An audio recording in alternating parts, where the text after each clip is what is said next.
Welcome to Suman TV. Sarpanch ఎన్నికలు ఎప్పుడా అని ఎదురు చూస్తున్న వాళ్ళకి ఖచ్చితంగా ఇది గుడ్ న్యూస్ అవుతుంది. ఎందుకంటే గ్రామాల్లో ఇప్పటికే అనేక మంది నాయకులు సర్పంచ్ ఎన్నికల బరిలో నిలవడానికి, సర్పంచ్ ఎన్నికల కోసం ఎదురు చూస్తున్నారు. క్యాడర్ని రెడీ చేసుకుంటున్నారు. చాలా రోజుల నుంచి ప్రచారం చేసుకుంటున్నారు. అంతర్గతంగా పబ్లిసిటీ చేసుకుంటున్నారు.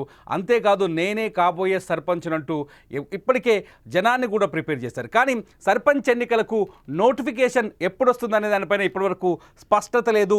ప్రభుత్వం ఇదిగో వచ్చే నెల, ఆ తర్వాత నెల అంటూ దాట వేస్తూ వస్తుందని ఒక చర్చ జరుగుతుంది. ఇవన్నిటికీ ఫుల్ స్టాప్ పెడుతూ తెలంగాణ ప్రభుత్వం జూన్ చివరి వారంలో సర్పంచ్ ఎన్నికలకు నోటిఫికేషన్ విడుదల చేయాలని నిర్ణయిస్తున్నట్టుగా తెలుస్తోంది. ఇప్పటికే పోలింగ్ బూతుల కౌంటింగ్ మొదలైంది.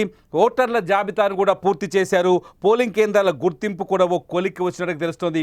ఇటు అధికారులు శరవేగంగా పనులు చేస్తున్నారని ఒక సమాచారం అందుతోంది. మొత్తానికి సర్పంచ్ ఎన్నికలతో పాటు ఆగస్టు 2వ వారం నాటికి పూర్తి స్థాయిలో స్థానిక సంస్థల ఎన్నికలన్నింటినీ పూర్తి చేయాలని కాంగ్రెస్ ప్రభుత్వం, రేవంత్ రెడ్డి ప్రభుత్వం ఏర్పాట్లను పూర్తి చేస్తున్నట్టుగా సమాచారం అందుతుంది. ఇప్పటికే ఈ ఎన్నికలకు సంబంధించి, స్థానిక సంస్థల ఎన్నికలకు సంబంధించిన అన్ని ఏర్పాట్లను పూర్తి చేశారు. అన్ని సంస్థలకి ఏ పోలింగ్ బూతులు కావాల్సిన ఏర్పాట్లన్నింటినీ రెడీ చేస్తున్నట్టుగా తెలుస్తోంది.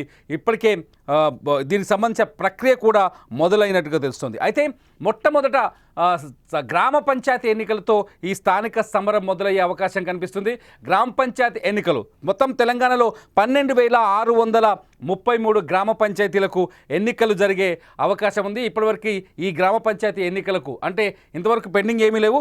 ఈ 12,633 గ్రామ పంచాయతీలకు జూన్ చివరి వారంలో ఈ నెల అంటే రేపటి నుంచి మొదలయ్యే జూన్ చివరి వారంలో నోటిఫికేషన్ వచ్చే అవకాశం ఉంది.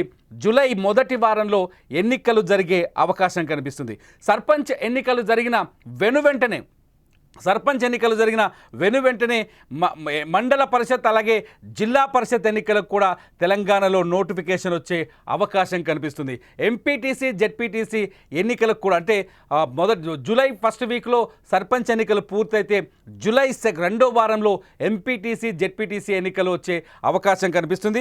మొత్తం తెలంగాణలో 5,817 ఎంపీటీసీ స్థానాలకు ఎన్నికలు జరిగే అవకాశం ఉంది. ఎంపీటీసీలకు కూడా ఆల్మోస్ట్ ఆ లైన్ క్లియర్ అయినట్టుగా తెలుస్తుంది. ప్రభుత్వం నోటిఫికేషన్ విడుదల చేయడమే తరువేగా అంటే వరుసగా సర్పంచ్ ఎన్నికల తర్వాత ఎంపీటీసీ, జెడ్పీటీసీ ఎన్నికల తర్వాత మున్సిపల్ ఎన్నికలకు కూడా ఏర్పాట్లు చేస్తున్నట్టుగా తెలుస్తుంది. మొత్తానికి తెలంగాణలో 567 మండలాలు ఉన్నాయి. ఈ 567 మండలాలకి ఎంపీపీల ఎన్నిక కూడా పూర్తయిపోతుంది. జూలై సెకండ్ ఆర్ థర్డ్ వీక్లో 567 మండలాలకి ఎంపీపీల ఎన్నిక కూడా పూర్తయిపోతుంది. జెడ్పీటీసీల ఎన్నికలు, జెడ్పీపీల జిల్లా పరిషత్తుల ఏర్పాటు కూడా పూర్తయిపోతుంది. మొత్తానికి స్థానిక సంస్థల ఎన్నికల కోసం ప్రభుత్వం ఏర్పాట్లు చేస్తుందని చెప్పాలి. అయితే రిజర్వేషన్లలో తేడా ఉండడం, రిజర్వేషన్లపైన స్పష్టత లేకపోవడం వల్ల ఈ ఎన్నికలు ఇప్పటిదాకా వాయిదా పడ్డాయి. అయితే కాంగ్రెస్ ప్రభుత్వం అధికారంలోకి వచ్చిన తర్వాత సర్వే నిర్వహించి బీసీల లెక్క తేల్చడంతో బీసీల పైన ఒక బిల్లును కూడా తయారు చేసి అసెంబ్లీలో బీసీ రిజర్వేషన్ బిల్లును రెడీ చేసి ఆమోదింపజేసి కేంద్రానికి పంపించింది ఇప్పటికే రాష్ట్ర ప్రభుత్వం, రేవంత్ రెడ్డి సర్కార్. అయితే ఈ బిల్లుని కేంద్రం ఆమోదించకపోయినా ఈ జూన్ చివరి వారం నుంచి జూలై, ఆగస్టు 2వ వారం వరకు స్థానిక సంస్థల ఎన్నికల్ని పూర్తి చేయాలని చెప్పేసి రేవంత్ రెడ్డి ప్రభుత్వం కృత నిశ్చయంతో ఉన్నట్టుగా సమాచారం అందుతుంది. అయితే కాంగ్రెస్ ప్రభుత్వం ఈసారి ఎన్నికలకి సరికొత్త వ్యూహాన్ని కూడా రచిస్తున్నట్టుగా తెలుస్తోంది. స్థానిక సంస్థల ఎన్నికలపైన అనేక ఆంక్షలు ఉన్నాయి, అనేక డిమాండ్లు ఉన్నాయి ఎన్నికలకు సంబంధించి. ముఖ్యంగా తెలంగాణలో ఉన్న బీసీ సంఘాల నాయకులు ఖచ్చితంగా రిజర్వేషన్లపైన జీవో వచ్చిన తర్వాతనే, రిజర్వేషన్లని తేల్చిన తర్వాతనే స్థానిక సంస్థల ఎన్నికలకు వెళ్ళాలని పట్టుబడుతున్నాయి. అయితే ప్రభుత్వం చాలా స్పష్టంగా ఒకవేళ కేంద్ర ప్రభుత్వం బీసీ రిజర్వేషన్ బిల్లు పైన ఎటు తేల్చకపోయినప్పటికీ, తేలే అవకాశం అయితే కనిపిస్తలేదు ఇప్పటికున్న సిచ్యువేషన్లో. ఒకవేళ తేల్చకపోయినప్పటికీ కాంగ్రెస్ పార్టీ తరఫున ఈ ఎన్నికల్లో 42% రిజర్వేషన్లను బీసీలకు కల్పించాలని ముఖ్యమంత్రి రేవంత్ రెడ్డి వ్యూహాత్మకంగా అడుగులు వేస్తున్నారని తెలుస్తుంది. మొత్తానికి రేవంత్ రెడ్డి స్థానిక సంస్థల్ని చేజిక్కించుకునేందుకు ఒక వ్యూహాత్మకమైన అడుగులు వేస్తున్నారని చెప్పాలి. కాంగ్రెస్ పార్టీ తరఫున 42% రిజర్వేషన్లు ఇచ్చేందుకు రేవంత్ రెడ్డి సిద్ధంగా ఉన్నాడని చెప్పాలి. గతంలో జరిగిన స్థానిక సంస్థల ఎన్నికల్లో ఎస్సీ ఎస్టీ జనాభా దామాషా ప్రకారం స్థానిక సంస్థల్లో రిజర్వేషన్లు వచ్చాయి. ఎస్సీ ఎస్టీలకు కూడా జనాభా దామాషా ప్రకారం రిజర్వేషన్లు వచ్చాయి.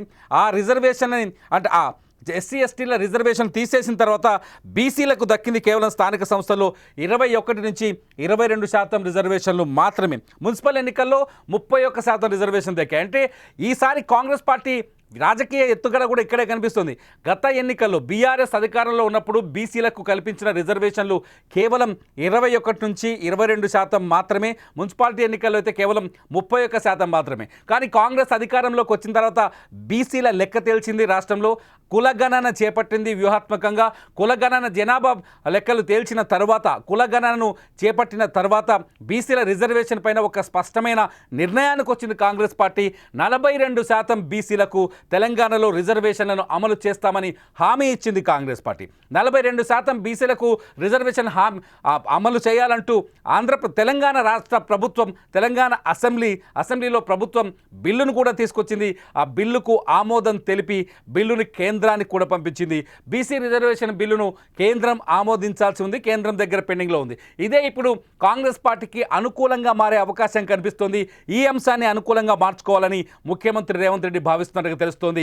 స్థానిక సంస్థల ఎన్నికల్లో ఈ రిజర్వేషన్లు ఒకవేళ కేంద్ర ప్రభుత్వం బిల్లుకు ఆమోదం తెలపకపోతే కేంద్రాన్ని ఇరుకున పెడుతూ ఈ కాంగ్రెస్ పార్టీ తరఫున వీళ్ళు 42% రిజర్వేషన్ని అమలు చేయాలని, స్థానిక సంస్థలో 42% సీట్లను బీసీలకు ఇవ్వాలనే ఆలోచనతో కాంగ్రెస్ పార్టీ ఈ ఎన్నికలకు, స్థానిక సంస్థల ఎన్నికలకు సిద్ధమవుతున్నట్టు తెలుస్తుంది. ఏదేమైనా సర్పంచ్ ఎన్నికల కోసం చాలా రోజులుగా ఎదురు చూస్తున్నారు.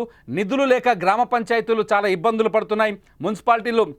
మున్సిపాలిటీల గడువు కూడా ముగిసిపోవడంతో మున్సిపాలిటీల్లో కూడా అనేక సమస్యలు కనిపిస్తున్నాయి. ఈ సమస్యలన్నిటికీ పరిష్కారం రావాలి అంటే వెంటనే స్థానిక సంస్థల ఎన్నికల్ని పూర్తి చేయాల్సి ఉంటుంది. కాంగ్రెస్ ప్రభుత్వం ఇప్పటిదాకా ఒకవేళ రైతు రుణమాఫీ కావచ్చు, లేకపోతే రైతు బంధు కావచ్చు, ఇటువంటి అంశాలు ఎన్నికలకు అడ్డుగా మారతాయి అనుకొని ఇంతవరకు ఎన్నికల వైపు కాంగ్రెస్ ప్రభుత్వం వెళ్ళలేదని రాజకీయంగా కొంత చర్చ జరిగింది. కానీ ఇప్పుడు సిచ్యువేషన్ అంతా రేవంత్ రెడ్డి కంట్రోల్లోకి వచ్చింది. మొత్తానికి రేవంత్ రెడ్డి ఒక వ్యూహాత్మకమైన అడుగు వేస్తున్నాడు. స్థానిక సంస్థల ఎన్నికల్లో రిజర్వేషన్ల అంశాన్ని ప్రజల్లోకి తీసుకెళ్లి జనాభా దామాషా ప్రకారం కాకుండా 42% రిజర్వేషన్లు బీసీలకు ఇచ్చి ఈ ఎన్నికల్లో ఓటు బ్యాంకుని తమ వైపు తిప్పుకునే ప్రయత్నం చేస్తున్నట్టుగా అర్థమవుతుంది. ఏదేమైనా సర్పంచ్ ఎన్నికలకు సమయం వచ్చేసింది. సమరం త్వరలోనే జరగబోతుంది. మరి వచ్చే 2 నెలల్లోనే సర్పంచ్తో పాటు ఎంపీటీసీ, జెడ్పీటీసీ, మున్సిపల్ ఎన్నికలు కూడా మొదలవుతాయనే సమాచారం మనకు అందుతోంది. చూస్తూనే ఉండండి సుమన్ టీవీ. సర్పంచ్ ఎన్నికలు అలాగే స్థానిక సంస్థల ఎన్నికలకు సంబంధించిన పొలిటికల్ న్యూస్ కోసం, ఎవ్రీడే పొలిటికల్ అప్డేట్స్ కోసం సుమన్ టీవీ లైవ్ని సబ్స్క్రైబ్ చేసుకోండి. సుమన్ టీవీ లైవ్లో వీడియోస్ చూస్తూనే ఉండండి లైవ్లో.